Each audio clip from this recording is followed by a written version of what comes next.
kembali lagi bersama Profesor. Nah, kali ini kita akan membahas tentang salah satu indikator yang sering digunakan juga oleh sebagian trader, yaitu adalah MACD ya atau MACD. Nah, ini kalian bisa, jika kita menggunakan TradingView, kalian bisa di sini ya. Nah, di indikator lalu ketik MACD tulisannya. Oke, nah baru tambahkan settingannya ya default ya seperti biasa, 12, 26 dan 9. Oke, nah itu untuk MACD. Nah, kita sekarang akan mempelajari bagaimana cara menggunakan MACD ini. Nah, biasanya kan kalau kalian menggunakan MACD ini, kalian mencari dead cross ataupun golden cross ya, yaitu persilangan antara dua garis ini ya. Nah, biasanya kalian ini kan yang kalian cari kan. Nah, oke, kali ini kita akan menggunakan teknik ini secara berbeda. Nah, tetapi tetap menggunakan ini ya, titik golden cross dan dead cross. Nah, jadi kali ini kita akan melihat divergence antara harga dan indikator ya. Oke, price dan indikator. Nah, indikator sini kita sebenarnya bisa menggunakan yang lain ya, tapi di sini kita menggunakan MACD. Nah, kenapa MACD? Karena MACD itu dia lebih menggambarkan tren secara keseluruhan gitu, dibandingkan oscillator indicator yang itu kan lebih ke momentum ya. Nah, jadi kita akan melihat yang menggunakan MACD ini. Nah, jadi ini adalah apa itu divergen? Jadi divergen itu adalah adanya perbedaan antara harga dan juga dan juga indikator yang kita pakai. Nah, kalau di sini kita menggunakan harganya. Jika kita lihat, misalnya kita ini di saham ICBP yang lagi naik kan beberapa hari ini. Nah, kita analisa yang saham-saham ini. Jika kita tarik, oh ya, pertama kalian harus ini ya, harus mengetahui area swingnya, ya. Nah, ini adalah titik swing high dan swing low-nya, ya. Kalian bisa pelajari dulu di playlist yang saya buat. Bahwa setiap kenaikan itu ada swingnya ya. Nah, jadi kalian bisa melihat swing ini. Oke, nah ketika kalian melihat swing ini adalah area swing ya, titik terendah dan titik tertingginya. Oke, nah jadi kita lihat juga swing yang bagian apa, MACD-nya. Oke, nah jika kita lihat ini menandakan bahwa sebenarnya ICBP ini sedang downtrend ya. Jika kita tarik garis trendline-nya di atas, nah, ini sedang mengalami tren turun, ya. Nah, karena ini sedang turun, maka kita tarik garisnya itu dari bawah ya. Nah, kita arahkan ke swing yang terbawah. Oke. Nah, ini bisa kelihatan ya bahwa dia ini mengalami penurunan di price-nya atau harganya. Nah, sedangkan indikatornya ini dia malah mengalami kebalikannya gitu. Nah, jika kita ambil titik swing yang ini, maka dia lebih tinggi ya area bawahnya. Ingat ya, ini tariknya, tunggu, belum diklik. Ingat ya, jika kalian ngambil garisnya di bawah, maka ambil juga garis yang indikatornya yang di bawah ya, jangan yang di atas. Oke? Jangan yang di atas. Tapi jika dia di bawah, maka tarik ininya juga yang di bawah. Oke, nah itu yang harus kalian pahami dulu. Nah, jika kita lihat ini ada perbedaan ya. Titik terendah dan titik terendah di harga ini mengalami perbedaan. Dia hampir membentuk huruf apa tuh? Kayak patchman gitu. Ya. Yang seperti son. Gambar son, toa ini. Nah, seperti ini ya.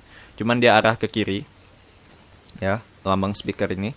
Nah, ini menandakan bahwa adanya terjadinya perbedaan harga gitu. Adanya terjadinya perbedaan antara harga dan juga indikator. Nah, jika kita lihat ini, kemungkinan dia bakal berbalik arah ya. Dan jika kalian tambah combine dengan garis support, kalian bisa melihat titik terendahnya ya di belum dipencet lagi. Salah. Kalian bisa combine-nya dengan garis support yang sangat kuat, atau ketika terjadi low yang sangat kuat gitu di beberapa bulan ke belakang. Nah, ini di Juni ya, lumayan kuat ya. Nah, kalian bisa perhatikan Juni 2020 ya maksudnya. Nah, kalian bisa perhatikan ini bahwa dia ternyata di sini ada titik terendahnya dan juga kalian bisa gunakan ini sebagai supportnya ya. Nah, jadi kalian bisa mewanti-wanti kemungkinan dia bakal mantul di titik support ini karena di sini ada supportnya. Nah, ditambah dengan combine dengan MACD ini. Nah, kemungkinan di sini berbalik arah itu. Ya, ada kemungkinan dia berbalik arah dan ternyata dia emang berbalik arah gitu. Nah, oke. Tetapi kan ini seandainya kita tidak tahu masa lalu. Ini kan data masa lalu gitu yang kita analisa. Nah, seandainya kita tepat berada di sini, bagaimana cara entry posisi yang benar ya? Oke, maka kita bisa melihat. Oke, ini tanggal berapa ini? Tanggal 3 Juni ya. Nah, kita akan memakai aplikasi akan melakukan bagaimana cara entry posisi yang benar ketika kita mengetahui bahwa kemungkinan akan ada terjadi bullish divergence ya. Ya di sini, aduh salah lagi. Ini pakai Emi Broker ya. Oke. Nah, jadi kita akan melakukan simulasi ketika terjadi tanggal penurunan. Nah, ini kan tunggu.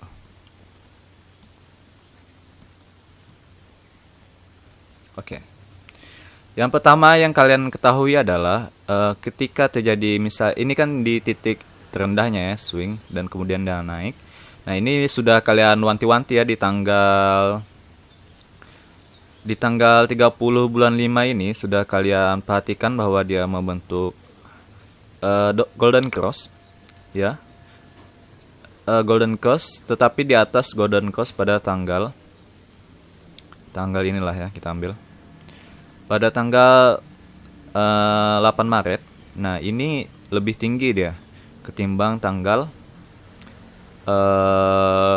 pada tanggal berapa sih ini tadi 30 Maret ya, berarti sebulan rentang waktunya. Nah, rentang waktu sebulan ini ada perbedaan gitu rentang harganya ya, agak sedikit menaik. Nah, ini sudah kita wanti-wanti ya, sudah kita perhatikan, tetapi ini belum cukup kuat untuk mengkonfirmasi apakah dia ini benar-benar terjadi bullish divergence. Maka kita bisa menggunakan support pada titik terendahnya yang terjadi di ini di tanggal 27 bulan 5 ini. Nah, ini kan ada titik terendahnya. Nah, maka kita bisa jadi patokan ini sebagai kemungkinan dia bakal ke sini gitu. Kemungkinan ketika tanggal ini dia bakal menuju ke supportnya ini. Nah, ini kan belum ada ya. Nah, maka kita akan mengambil rentang waktu pada tanggal 27 bulan 5 ya. Nah, sebenarnya fitur ini ada juga di TradingView, cuman yang harus yang berbayar itu. Tanggal berapa tadi? Tanggalnya saya lupa kok tanggalnya.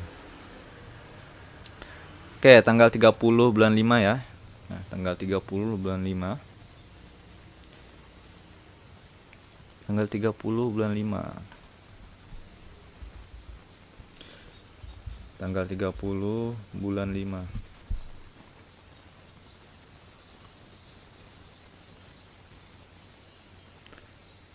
Oke, nah. Nah, kita singkirkan dulu. Nah, jika kita lihat ini masih mengalami downtrend ya. Downtrend. Dan juga MACD-nya juga belum mengalami golden cross gitu. Oke, nah di sini kalian bisa melihat bahwa di sini ada supportnya ya.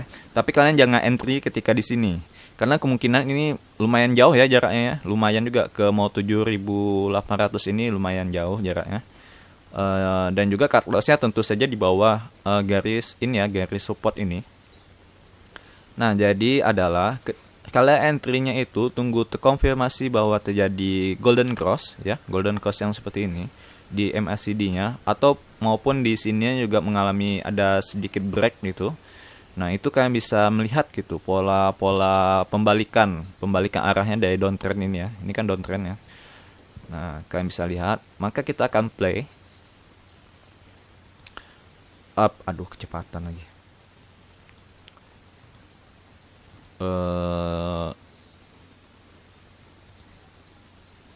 Kok langsung sih ini?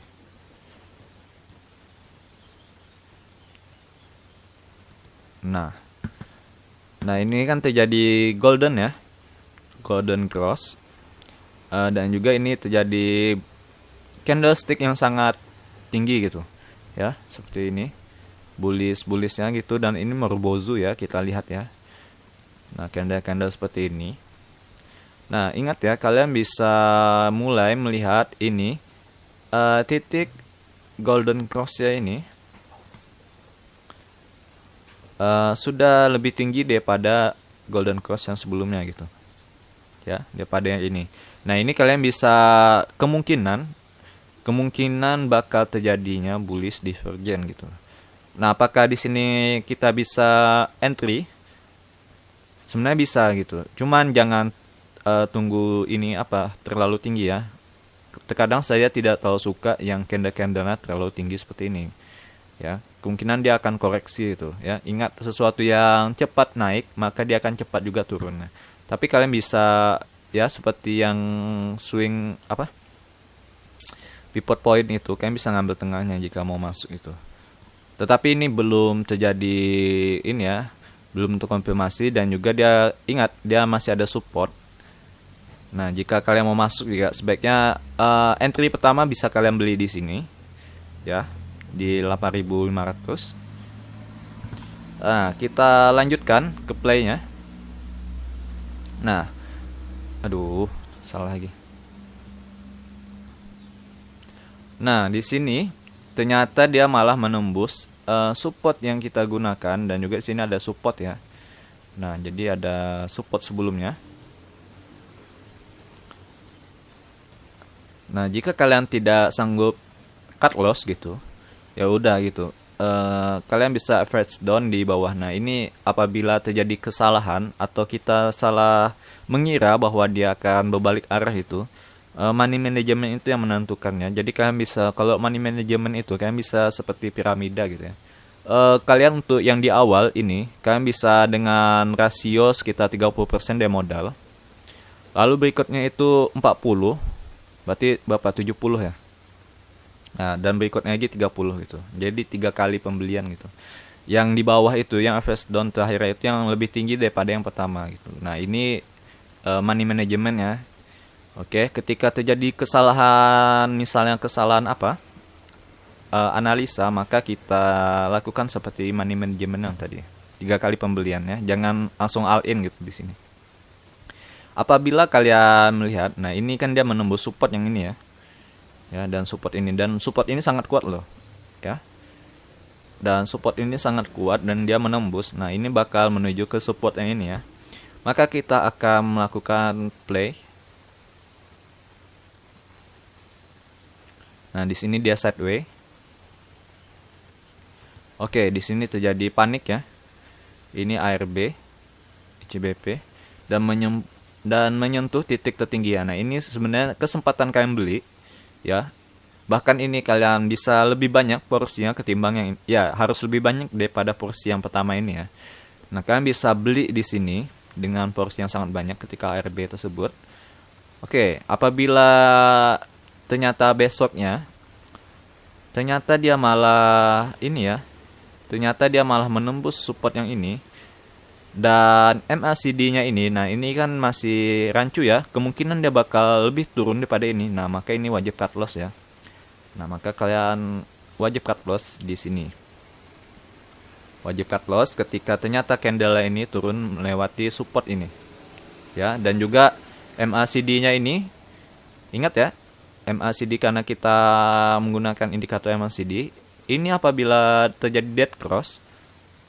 Nah, ini sangat berbahaya ya, dead cross, dan ternyata tentu saja golden cross-nya di bawah ini ya, di bawah yang sebelumnya. Nah, ini maka terjadi gagal ya, gagal rencana untuk ini gagal, strategi ini gagal. Tetapi kalian ini dalam posisi sudah membeli, maka kalian ya udah hold aja gitu. Nah, hari berikutnya jika kita lihat, nah dia ternyata terpantul ya dari support yang ini. Oke, dan melanjutkan kenaikannya. Nah, berarti dia gagal ya. Dead cross ini gagal, dan ini kan hampir dead cross ya, dan gagal, dan dia malah mantul gitu. Dan sekarang di harga sini. Nah, untuk yang ini dia masih belum ada tanda-tanda bahwa dia sedang dead cross ataupun GC. Dan juga ini ada supportnya. Nah, kemungkinan ini akan tertahan di sini ya. Di resisten ini kemungkinan. Atau dia akan membentuk pola inverted head and shoulder itu. Ya, jika kita tambahkan sini, dia kemungkinan akan membentuk pola inverted head and shoulder. Oke, nah itu saja strategi dan juga cara menggunakan bullish divergence ini. Ya, masih di bullish divergence. Saya pernah juga GGRM ya. GGRM itu juga sebenarnya sama juga kasusnya. Coba kalian perhatikan, dan GGRM ini sudah saya analisa dan saya kasih posting di di IG. Kalian bisa cek ini postingannya di atas. Nah, ini sudah saya posting, dan juga Excel ya. Excel itu sudah saya juga, dan saya itu ketika Excel itu juga mendapatkan harga bottom dan mendapatkan dividen. Bonusnya dividen ya. Jadi sudah mendapatkan capital gain dan juga mendapatkan dividends. Oke. Nah, GGRM ini juga kasusnya sama ya. Ingat ya, pertama kalian harus melihat supportnya, kayak menentukan support yang kuat yang di mana. Nah, ini GGRM ini dia hampir di titik ini di tahun 2011 dan juga tahun 2013 dia beberapa kali mengalami pembalikan harga di sini ya. Di titik ini, di area sini, dan juga di corona ini. Nah, jadi kalian bisa memastikan bahwa support ini kuat, dan juga tentunya kalian bisa melihat indikator ya. Nah, indikatornya ini menandakan bahwa dia dari tanggal ini ya. Ini kan juga apa ya? Dia mengalami penurunan ya di price-nya, sedangkan di indikatornya dia malah mengalami kenaikan. Nah, terjadi divergence ini ya. Nah, ini kalian bisa wanti-wanti di area sini dan menggunakan strategi yang tadi yang sudah saya gunakan di ICBP tadi. Nah, tetapi GGRM ini saya tidak masuk ya karena kelupaan dan juga mencoba strategi-strategi trading, jadi tidak sempat untuk memantau gudang garam ini. Oke, nah itu saja untuk kali ini ya. Untuk pembahasan MACD kali ini, semoga bermanfaat. Nah, apabila kalian suka videonya, bisa kalian tekan like. Dan apabila kalian merasa ini sangat perlu, kalian bisa share video ini. Dan juga jangan lupa subscribe dan komen di bawah. Oke, sampai jumpa di video pembelajaran selanjutnya. Bye-bye.